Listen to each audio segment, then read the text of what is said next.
Mi vecina es muy perezosa, todo el día juega a cartas, lleva gafas, tiene el pelo castaño. Mm. Did you understand any of that? Well, if not, no worries, because in today's lesson we're going to cover vocabulary related to appearance, personality, and some hobbies too. Hola, soy Alejandro, bienvenidos a Key Spanish, and this is one more lesson on our course for beginners here on YouTube. We are in Unit 2.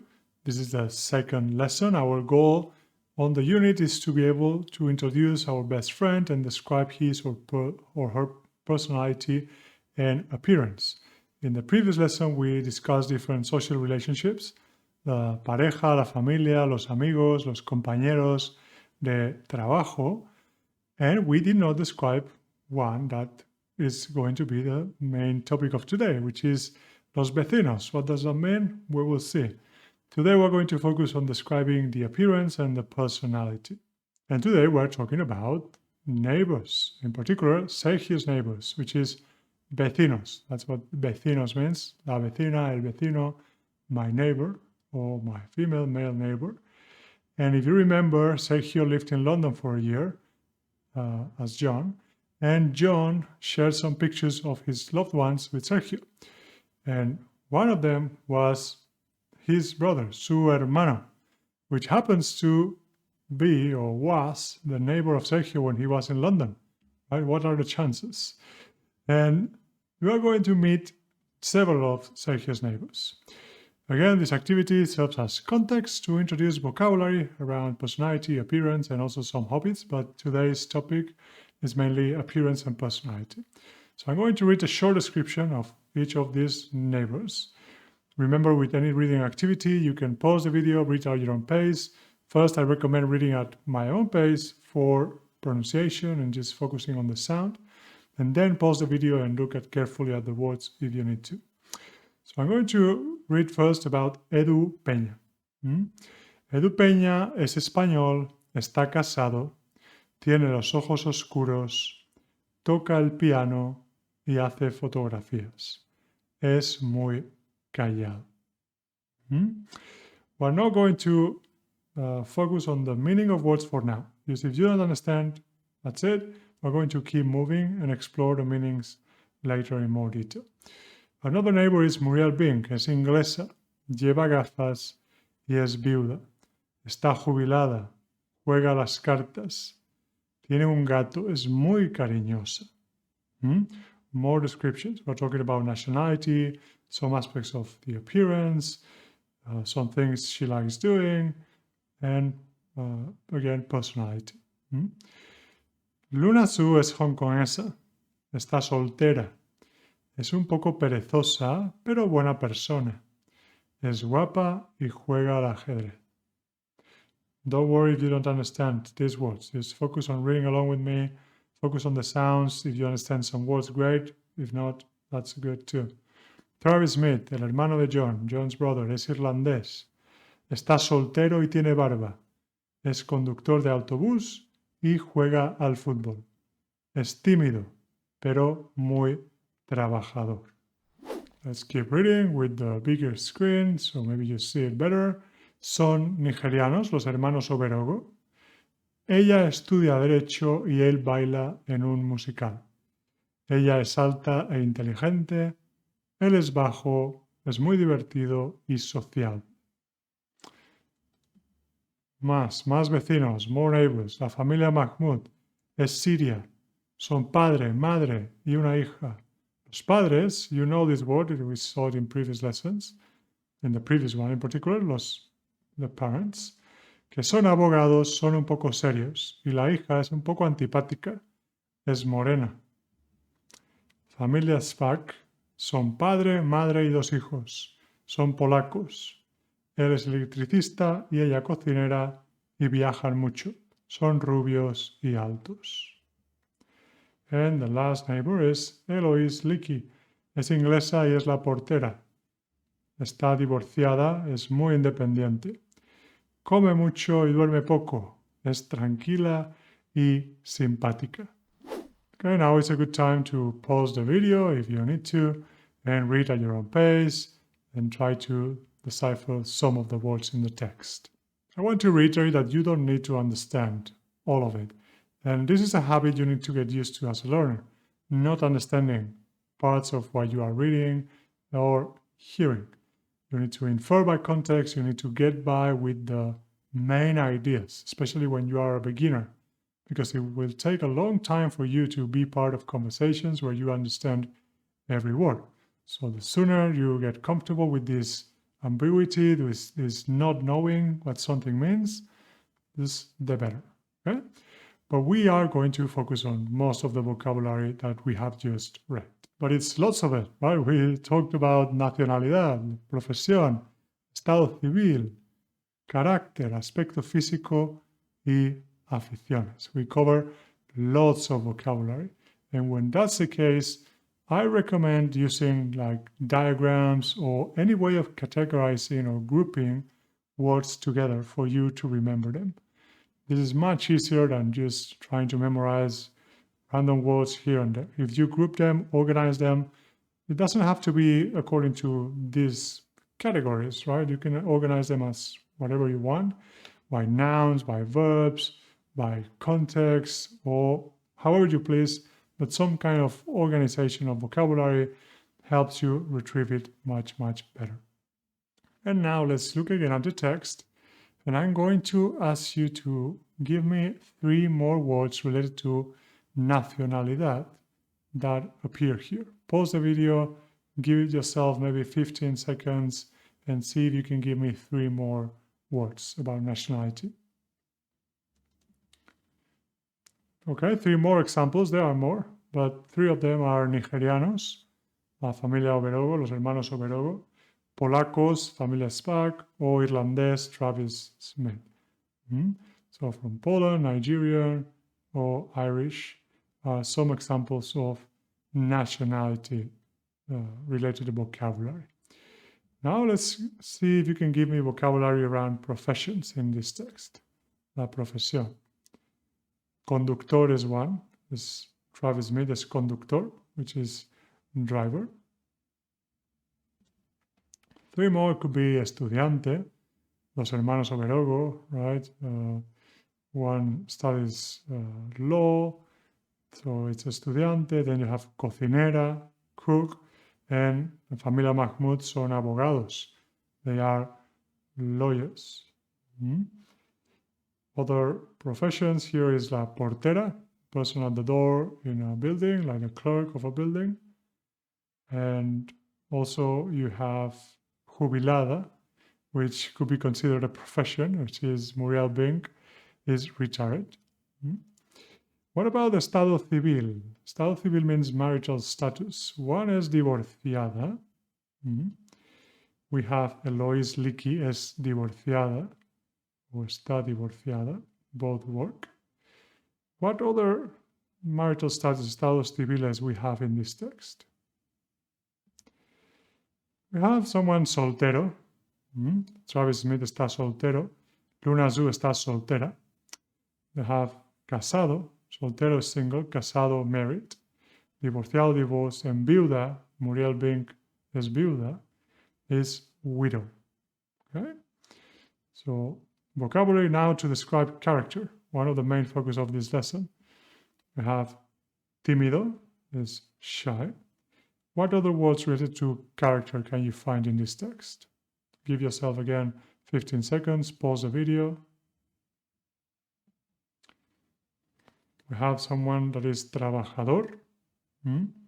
Travis Smith es tímido, pero muy trabajador. Luna Zhu es perezosa, un poco perezosa. Y pedante is another word to describe vocabulary.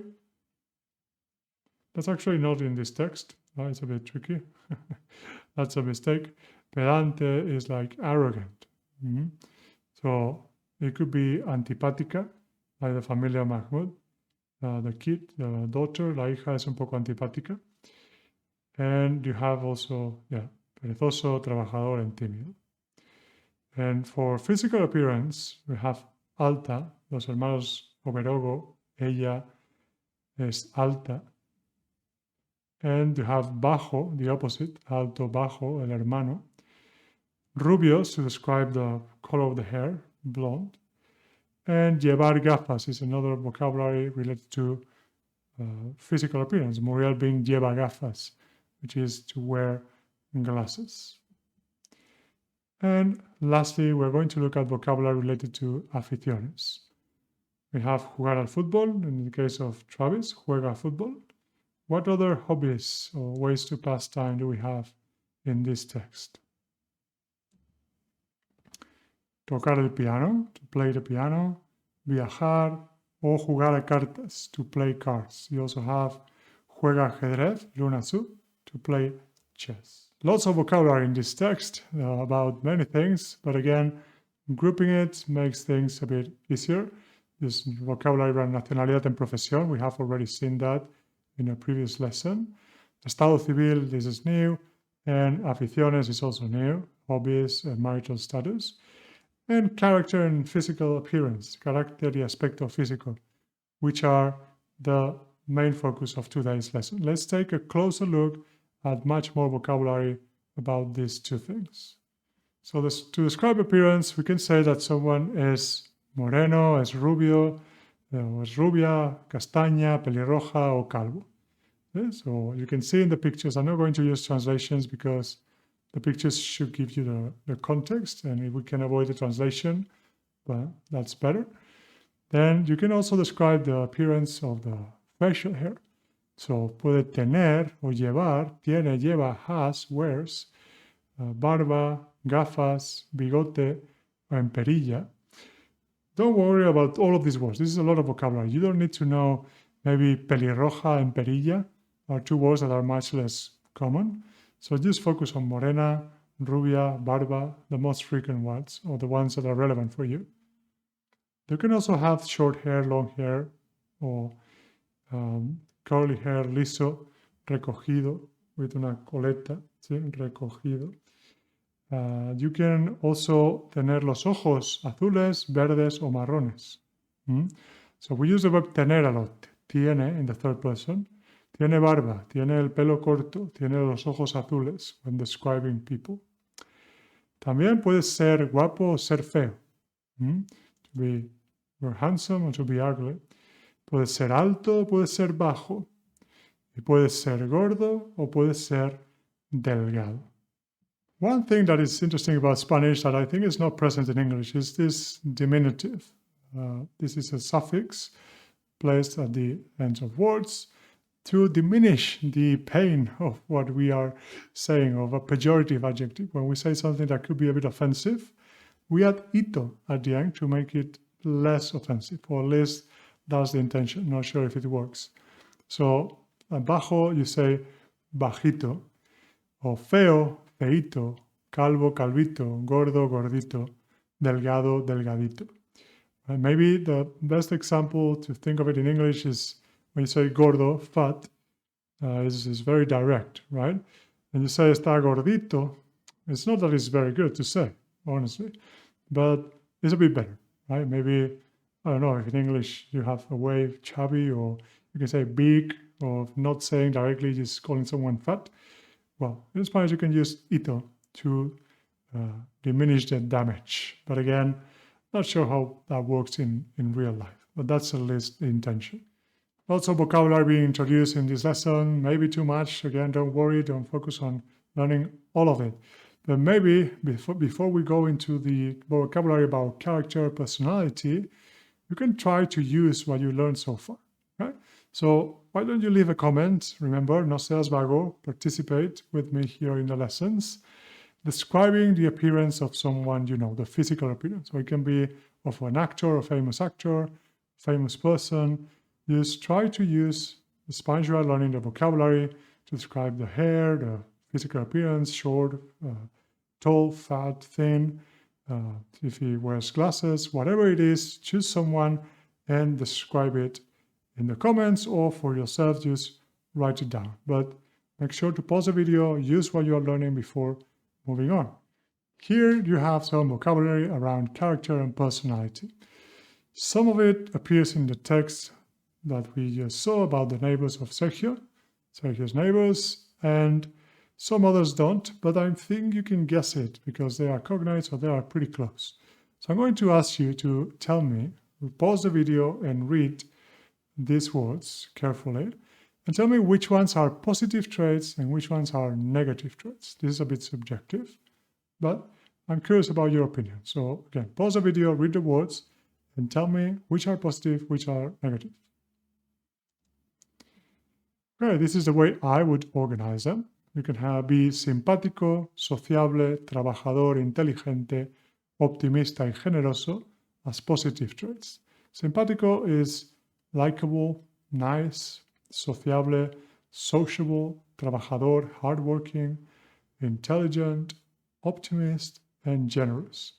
Intelligent, optimist, and generous, all cognates, so pretty straightforward. Negative traits, in my opinion, antipático, tímido, perezoso, tonto, pesimista, and egoísta. So antipático is unfriendly.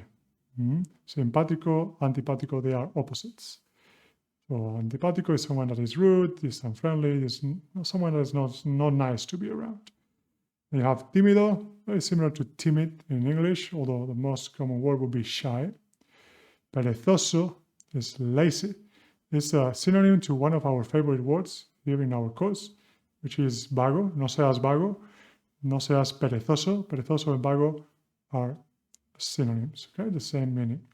To be tonto is to be silly, to be dumb, is not very smart, not the sharpest tool in the box, I think you say in English.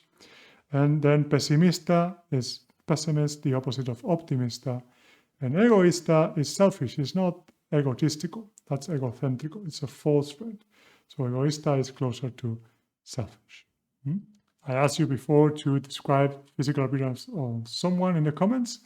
Maybe you can do the same. You can choose 3 character traits that define you, maybe, right? This time it could be about you. It could be 3 positive ones and 3 negative ones, okay? I would be curious to know. For me, I would say something positive is that I'm hardworking, soy trabajador. ¿Sí? Yo soy una persona trabajadora. And negative, soy un poco egoísta. Soy egoísta, maybe selfish a veces, y puedo ser un poquito antipático a veces. Sometimes I'm not the most friendly person, although most of the time I am, especially in my lessons with my students. What about you? I'm curious to know. Let me know in the comments again, 3 traits about you. This was an intense lesson with lots of new words for you, the new text around vocabulary, character, and all the things. So I think it's particularly useful to have access to the lesson notes in this case, where you can have, as always, the slides with all the text that you can read at your own pace, as well as a list of vocabulary for appearance and personality, and also an audio that we're not going to cover in today's video, but is an audio of Sergio talking with one of his neighbors where he is describing each of them and talking about them. They are cotilleando, which means gossiping. So you have the audio in the lesson notes alongside the transcription. Accessing these notes is, of course, free. You will find the link in the description of the video, and they are the perfect companion for our video lessons. Again, you will have the lessons, also the notes for previous videos and future videos. So download them and review the vocabulary at your own time in more detail. That's it for this lesson. If you liked it, please give it a like. Dale a me gusta. Es gratis. It's free. And I hope you learned a bit to describe someone else's vocabulary and personality, and also your own. And maybe you found interesting one of the vecinos de Sergio, the neighbors.